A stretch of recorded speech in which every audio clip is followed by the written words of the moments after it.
Hello everyone, I am Diksha and welcome back to my channel. I hope you all are doing well.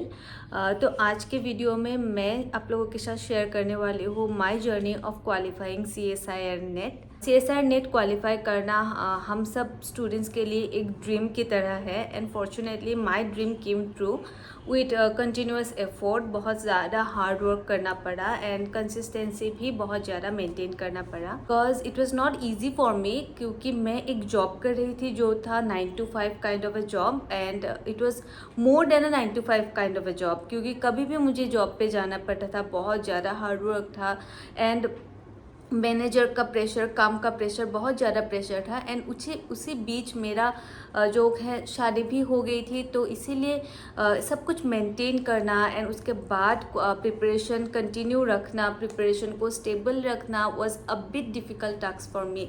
पर फिर भी मैंने किसी तरह सब कुछ मेंटेन किया, सब कुछ मैनेज किया and finally I came up with a good result. Video को स्टार्ट करने से पहले एक्चुअली मैं ये बताना चाहती हूँ that if you are someone जो ऐसे है कि जिनको CSIR नेट के बारे में सब कुछ पता है, जो जिनका प्रिपरेशन अच्छा खासा प्रिपरेशन अभी हो रहा है, जिनको सब कुछ पता है, बस थोड़ा सा मोटिवेशन की ज़रूरत है, वो इस वीडियो को इस पॉइंट से देखना स्टार्ट करें। एंड क्योंकि I don't want to waste your time, और जो ऐसे लोग हैं जिनको इस एग्ज़ाम के बारे में इतना अच्छे से पता नहीं है, जो अपने मास्टर्स कर रहे हैं या फिर मास्टर्स के लास्ट ईयर में है, या फिर जो अभी तक प्रिपरेशन स्टार्ट नहीं किया, जिनको करना है स्टार्ट अभी, और जिनको एग्ज़ाम के बारे में थोड़ा बहुत जानना है, वो इस वीडियो को इसी पॉइंट से देख सकते हैं। सो गाइस, CSIR नेट और कुछ नहीं बल्कि जो हमारा आर्ट्स और कॉमर्स स्टूडेंट्स के लिए UGC नेट होता है, वैसे ही हम साइंस के स्टूडेंट्स के लिए होता है CSIR नेट एग्ज़ाम। इस एग्ज़ाम को क्वालिफाई करके आप असिस्टेंट प्रोफेसर बन सकते हैं, या फिर अगर आपका JRF में आपका रैंक आ गया, JRF आपने क्वालिफाई कर लिया, जो कि कुछ टॉप स्टूडेंट्स उसी एग्ज़ाम में से कुछ टॉप स्टूडेंट्स का JRF क्वालिफाई हो जाता है। अगर आपका JRF क्वालिफाई हो गया तो आपको गवर्नमेंट फंड करेंगे to continue your PhD। CSIR NET में आर्ट्स का कोई सब्जेक्ट नहीं होता है, ना कि कॉमर्स का होता है। ये पूरा साइंस का सब्जेक्ट, जैसे केमिस्ट्री, फिजिक्स, मैथ्स, बायोलॉजी में आपका सब्जेक्ट को लाइफ साइंस बोला जाता है and along with them art science का भी एक सब्जेक्ट होता है। इसमें बोटनी, जूलॉजी, माइक्रोबायोलॉजी, बायोटेक्नोलॉजी ऐसा कोई अलग सा सब्जेक्ट्स नहीं होता है। ये सारा सब्जेक्ट जितना भी बायोलॉजी रिलेटेड सब्जेक्ट होता है वो सब कुछ लाइफ साइंस के सब्जेक्ट के अंदर ही आ जाते हैं। आपको कोई एक्स्ट्रा बोटनी, जूलॉजी ऐसा कोई सब्जेक्ट यहाँ पे नहीं मिलेगा। CSIR नेट का जो एग्ज़ाम है उसका जो पेपर होता है उसका 3 पार्ट्स होते हैं। पार्ट A होता है जिसमें आपका जनरल एप्टीट्यूड, जिसमें आपको थोड़ा बहुत मैथमेटिक्स के बारे में आपको जानना पड़ेगा। इसका भी सिलेबस मैं यहाँ पे दे दूँगी।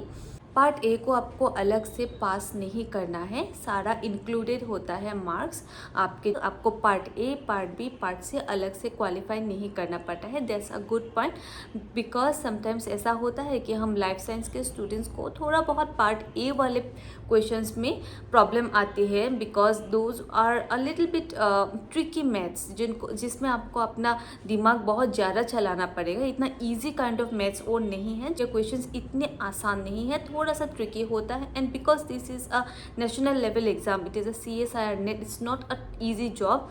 तो पार्ट A में थोड़ा बहुत आपको डिफ़िकल्टी आ सकती है, इसीलिए पार्ट A अगर आपको प्रिपेयर करना है तो उसके लिए आपको लगातार प्रैक्टिस करना पड़ेगा। You need to do a very hard work and रोज़ आपको 2 से लेके 3 घंटा पार्ट A में देना होगा। Part A is all about maths and all about practice and all about your little bit of your common sense. तो उसको डेवलप करने के लिए आपको प्रैक्टिस बहुत ज़्यादा करना पड़ेगा। Part B and part C are very specific for each subjects of CSIR NET. I have qualified CSIR NET under life science category. तो मैं आप लोगों को सिर्फ अपने सब्जेक्ट के बारे में ही फ़िलहाल बता पाऊँगी एंड आई होप ये वाला वीडियो वही स्टूडेंट्स, ज़्यादातर वही ऐसे स्टूडेंट्स देख रहे हैं जो लाइफ साइंस कैटेगरी के अंदर ही आते हैं। Still I want to share now कि लाइफ साइंस कैटेगरी में अगर आप हो तो part B and part C का अलग अलग कोई सिलेबस नहीं होता है। जो आपका लाइफ साइंस का सिलेबस है उसी सिलेबस में ही part B and part C दोनों का क्वेश्चंस आते हैं। अगर आप ऐसे स्टूडेंट्स हो जो एकदम बिगिनर हो, उनके लिए मैं एक बार पूरा जो सिलेबस है वो रीड आउट करना चाहूँगी। एंड सिलेबस में एक्चुअली टोटल 13 यूनिट्स होते हैं। फर्स्ट यूनिट है मॉलिक्यूल्स एंड देयर इंटरेक्शन, जिसमें आपको बायोकेमिस्ट्री पढ़ना पड़ता है। Unit number 2 is cell biology, जिसमें आपको सेल बायोलॉजी के बहुत ही ज़्यादा डिटेल्स में आपको पढ़ना पड़ेगा, क्योंकि CSIR में हर कोई चीज़ बहुत ज़्यादा डिटेल्स में पूछे जाते हैं। Third unit is your fundamental, I mean the molecular biology, जिसमें आपको ट्रांसलेशन, ट्रांसक्रिप्शन, वो सब बातें पढ़ना पड़ेगा। The fourth unit is your cell communication and signal, जिसमें आपको सेल सिग्नलिंग, अगर आपका unit number 2 that is cell biology strong है, तो आपका unit number 4 that is cell signalling भी बहुत ज़्यादा स्ट्रॉन्ग हो सकता है। Number 5th unit is your developmental biology. अगर आप कोई जूलॉजी बैकग्राउंड के स्टूडेंट हो तो आपको ये 5th number unit that is developmental biology बहुत ही ज़्यादा आसान लगने वाली है। Next unit is your animal physiology. अगर आप फिर से जूलॉजी के स्टूडेंट हो और अगर आप कभी भी नीट एस्पिरेंट रहे होंगे तो ये वाला यूनिट आपको बहुत पसंद आएगा। Next unit is your plant physiology, जिसमें अगर आप बोटनी के स्टूडेंट हो then this unit is just a very excellent scoring unit for you. अगर बोटनी के स्टूडेंट्स को ये वाला यूनिट काफ़ी अच्छा ईजी लगने वाला है, जो it's all about botany. Next unit is your inheritance biology, जो अगर आप जेनेटिक्स के स्टूडेंट हो, जिसको अगर आपको जेनेटिक्स पसंद है क्लास 11-12 में, या फिर आपको अभी भी जेनेटिक्स बहुत पसंद है, इसमें आपको Mendelian genetics, non Mendelian genetics ये सब पढ़ना होगा। Next is your diversity of life forms. ये वाला सब्जेक्ट थोड़ा सा आपको मेमोराइज करने वाला सब्जेक्ट होता है। जो next one is very easiest unit of CSIR NET, which is your ecology. Next is evolution is also another easy sub unit. Next one is applied biology में आपको फर्मेंटेशन वगैरह थोड़ा सा पढ़ना होगा, and it's a kind of new modern kind of a unit, so इसको आप थोड़ा सा अच्छे से पढ़ सकते हैं। Next one is the most important, अगर आप PhD करना चाहेंगे, अगर आपका एम है JRF क्वालिफाई करके आपको PhD करना है, then the last and the most important unit for दो students is the methods in biology, जिसमें आपको बायोलॉजी के हर एक टेक्निक्स के बारे में आपको पढ़ना होगा। It may be PCR, microscopy and many more. ये थे 13 units of life science CSIR net. अब इन्हीं 13 यूनिट्स में क्वेश्चंस अलग अलग फ्रेमिंग करके part B and part C में पूछे जाते हैं। कभी अपने ज़िंदगी में अगर आपने नीट एग्ज़ाम दिए होंगे तो आपको जिस टाइप का क्वेश्चंस मिलते थे पार्ट B में लगभग उसी टाइप का क्वेश्चंस मिलते हैं, जो डायरेक्ट क्वेश्चंस होते हैं। आपको थोड़ा सा मेमोराइज करना होगा, and it's all about facts. क्या एक क्वेश्चन होगा, उसका 4 मल्टीपल टाइप आंसर ऑप्शंस होंगे और उसको आपको सिलेक्ट करना होगा। तो पार्ट B में आपको क्वेश्चंस लंबा नहीं होंगे, पर आपका नॉलेज बहुत ज़्यादा होना पड़ेगा, थोड़ा सा आपको चीज़ें याद रहना पड़ेगा, तभी आप पार्ट B के क्वेश्चंस अटेम्प्ट कर सकते हैं। यहाँ पर मैंने एक डेमो के लिए क्वेश्चन रख दिया है। आपको थोड़ा सा अपना ब्रेन को ज़्यादा यूज़ करना पड़ेगा for questions of part C में जो क्वेश्चंस होते हैं उसको आप डायरेक्टली मेमोराइज करके किसी भी बुक पे किसी भी ऐसे आपको नहीं मिलेगा। आपका कंसेप्ट जितना ज़्यादा क्लियर उतना ज़्यादा स्कोर आप ले पाएंगे पार्ट C में। Part C is easy for people, some people, while it is the most difficult part for some other people. Part C को आपको अटेम्प्ट करने के लिए आपका इन डेप्थ नॉलेज बहुत ज़्यादा ज़रूरी है। आपको हर एक चीज़ बहुत बारीकी से पता होना चाहिए, and you have to know time management as well, क्योंकि पार्ट C के जो क्वेश्चंस है वो बहुत ज़्यादा लंबे होते हैं, एंड उसको रीड करके ही आपका दिमाग का आधा एनर्जी चला जाएगा, और उसको आपको रीड करना पड़ेगा, उसको समझना पड़ेगा, एंड उसके बाद उसको अटेम्प्ट करना पड़ेगा, वो भी सही अटेम्प्ट करना पड़ेगा। And the most challenging thing is here is, इसमें तो निगेटिव मार्किंग होता है। एक गलत आंसर दे दिया तो आपका डायरेक्ट 1 मार्क डिडक्ट होता है। तो पार्ट C में आपको बहुत केयरफुली क्वेश्चंस को अटेम्प्ट करना पड़ता है, और and you have to be very cautious, you have to be very careful while attempting part C questions, because those questions are very extremely confusing. मैंने डेमो के लिए यहाँ पर फिर से एक पार्ट C का क्वेश्चन डाल दिया है, आप देख सकते हैं कैसे होते हैं पार्ट C के क्वेश्चन। तो this was a general information about CSIR net life science. अगर आपको डिटेल्स में जानना है कि कैसा होता है, कैसे क्वेश्चंस आते हैं, कैसे क्या everything, if you want to know in details then you can just comment down below, I will make another video. क्योंकि इस वीडियो में मैं इतना लंबा नहीं करना चाहती हूँ, क्योंकि कुछ और भी बातें करनी है मुझे इस वीडियो में। So coming to my journey, मेरा जर्नी इतना आसान नहीं था। अगर आप एमएससी के लास्ट ईयर में है या फिर आपका जस्ट रिसेंटली पास आउट किए हैं अपना मास्टर्स, तो this is the best time for you. आप एक साल का, 6 महीने का, 2 साल का गैप लीजिए, प्रिपेयर करिए एंड जस्ट क्वालिफाई। उसके बाद आप अच्छा खासा कोई जॉब ज्वाइन करिए या फिर पीएचडी करिए जेआरएफ क्वालिफाई करके, या फिर लेक्चरशिप क्वालिफाई करके आप किसी कॉलेज में जॉब कर लीजिए। पर अगर आप कोई ऐसे है मेरी तरह जो जॉब करे, या फिर आप अगर हाउस वाइफ है, या फिर आप थोड़ा मतलब आपका कुछ प्रॉब्लम्स आ गए हैं लाइफ में, आप इतना फ्रेशली पास आउट स्टूडेंट अगर आप नहीं हैं, then things will be little bit more tough for you as compare to the previous class of students. I was someone जिनका एमएससी बहुत पहले ही पास हो गई थी मैं एमएससी, और उसके बाद मैंने सीएसआर का प्रिपरेशन ना करके डायरेक्ट जॉब में ज्वाइन कर लिया था। And that is kind of mistake भी कह सकते हैं, बट वो जॉब करके मैंने अपने स्टडीज़ के लिए पैसे भी इकट्ठा कर पाए, पर थोड़ा सा डिफ़िकल्ट हो जाते हैं, आपको थोड़ा ज़्यादा टाइम पढ़ना पड़ेगा। जैसे कि मेरा 9 to 5 काइंड ऑफ जॉब था, जैसे कि मैंने आपको पहले ही मेंशन कर दिया। तो थोड़ा सा जॉब का प्रेशर होते हैं, थोड़ा अगर आप ऐसे घर पे भी बैठे रहो फिर भी दिमाग में एक प्रेशर होता है कि कल मुझे ये काम कंप्लीट करना पड़ेगा। अब स्टूडेंट तो हो नहीं कि कोई बहाना दे के आप चले जाओगे, आपको करना पड़ेगा, मतलब you have to do it because it's a job life, and a job life and student life are completely different things. तो जॉब करते वक्त आपको पढ़ाई मेंटेन करना थोड़ा सा डिफ़िकल्ट हो जाता है। मेरे लिए तो ये बहुत ज़्यादा डिफ़िकल्ट थे, पर जो मॉर्निंग का टाइम होता था मैंने उसी टाइम को बहुत अच्छे से यूटिलाइज़ किया, क्योंकि जॉब में मैं जाती थी 9:30 10 को, तो सुबह 5 बजे उठ के उस वक्त तक मैंने पढ़ाई किया था। And that 3 to 4 hours was like a golden hours for me. उसी टाइम फ्रेम पे मैंने अपना 100% दिया। मैंने ज़्यादातर पढ़ाई उसी मॉर्निंग वाले जो टाइम होते हैं उसी में किया। मैंने बाकी का काम थोड़ा सा कम किया, जैसे क्लीनिंग वगैरह मैंने उन सब चीज़ों में थोड़ा सा कॉम्प्रोमाइज़ कर लिया था, कुकिंग वगैरह में मैंने कॉम्प्रोमाइज़ कर लिया था, करके मैंने वो वाला टाइम अपने पढ़ाई में ज़्यादा इन्वेस्ट किया था, specially in the morning time. तो उसके बाद तो पूरा दिन जॉब में चली जाती थी, देन आके थोड़ा सा रेस्ट लेके रात को थोड़ा सा पढ़ती थी। पर येस, जैसे कि मैंने प्रीवियस वाले भी एक वीडियो में बोला था, मैंने कभी इतना स्लीपलेस नाइट्स नहीं स्पेंड किए थे। मुझे रात में वैसे भी नींद आ जाती है, क्योंकि पूरा दिन इतना मेहनत होता है, फिर सुबह मैं जल्दी से उठती थी, तो रात को मैंने कभी इतना ज़्यादा पढ़ा नहीं था। मैंने रात को मैक्सिमम मैं 12 बजे के बाद तो मैंने कभी पढ़ाई नहीं किया, मुझसे हो ही नहीं पाया एक्चुअली।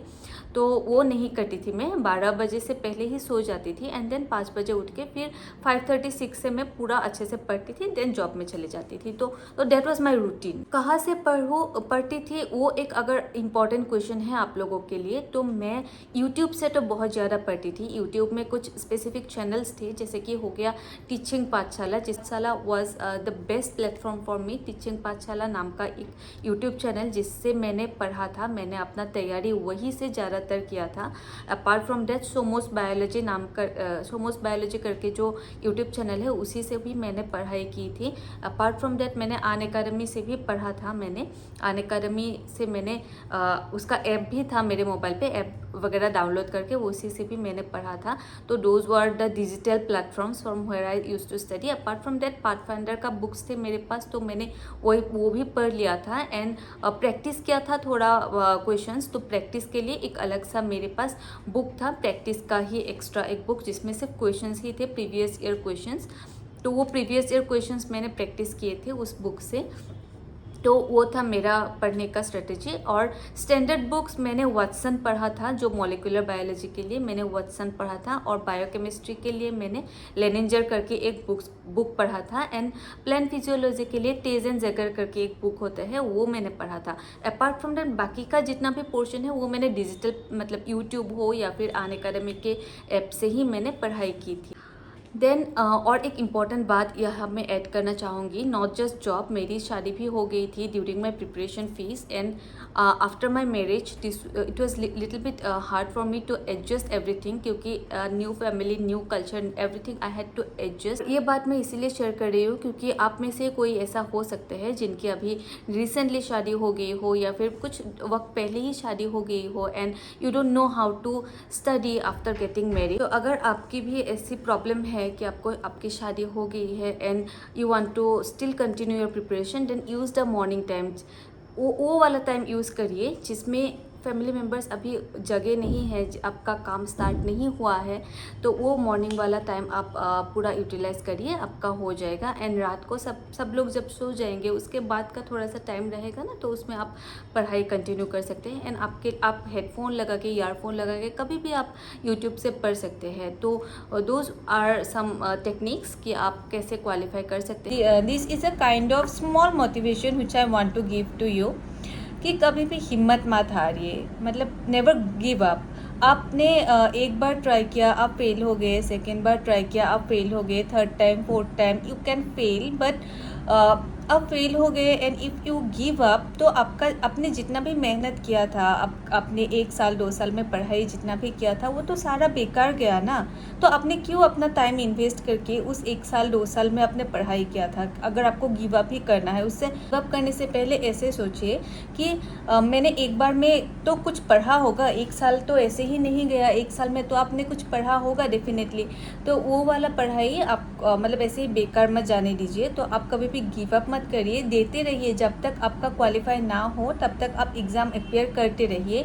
पर उसके लिए आपको ज़्यादा एफर्ट देना पड़ेगा, तो उस पर आप ना नहीं बोल सकते, आपको ज़्यादा एफर्ट देना पड़ेगा। और ऐसा है, मैंने अपना जो फर्स्ट अटेम्प्ट जो दिया था, फर्स्ट अटेम्प्ट में मैंने इतना अच्छे से तैयारी नहीं किया था। मैंने बस ऐसे ही जॉब करते करते ही बस एक बार ऐसे ही दे दिया था अटेम्प्ट, तो उस बार मेरा क्वालिफाई नहीं हुआ। तो जब इतना ज़्यादा वोरिड नहीं थी मैं, मतलब ठीक है, इतना अच्छे से प्रिपेयर भी नहीं किया तो क्वालिफाई नहीं होना तो इट्स ऑब्वियस। तो ऐसा था। पर सेकेंड अटेम्प्ट में मैंने बहुत तैयारी की, बहुत ज़्यादा मैंने मेहनत किया, प्रैक्टिस पेपर्स वगैरह किया, मैंने PYQs किए एंड बहुत ज़्यादा रिवीजन वगैरह सब कुछ किया, पर फिर भी मेरा नहीं हुआ सेकेंड अटेम्प्ट। तो उस टाइम पे मुझे लगा कि इतना पढ़ने के बाद भी नहीं हुआ मेरा, तो क्या मैं गिव अप कर दूँ क्या? इतना रोई मैं, आई वॉज टोटली ब्रोकन, क्योंकि बहुत कुछ सेक्रीफाइस करके मैंने मतलब पढ़ाई किया था। तो जब नहीं निकला फर्स्ट अटेम्प्ट पे, सेकेंड अटेम्प्ट पे, तो मैं तो बहुत ज़्यादा नर्वस हो गई थी। तब मैंने क्या किया कि मैंने, और उसी दौरान मेरी शादी भी हो गई थी, तो चीज़ें बदल भी गई। पर मुझे लगा कि नहीं, मुझे CSR तो निकालना है हर हाल में, क्योंकि मैंने इतना ज़्यादा नोट्स, मतलब पूरा मेरा टेबल भर गया नोट्स बना के, मेरा हाथ दर्द करने लगा नोट्स बना के। मेरा मोबाइल पे, लैपटॉप पे कहीं जगह नहीं था, PDF डाउनलोड करके फिर इतना ज़्यादा पढ़ना पड़ा।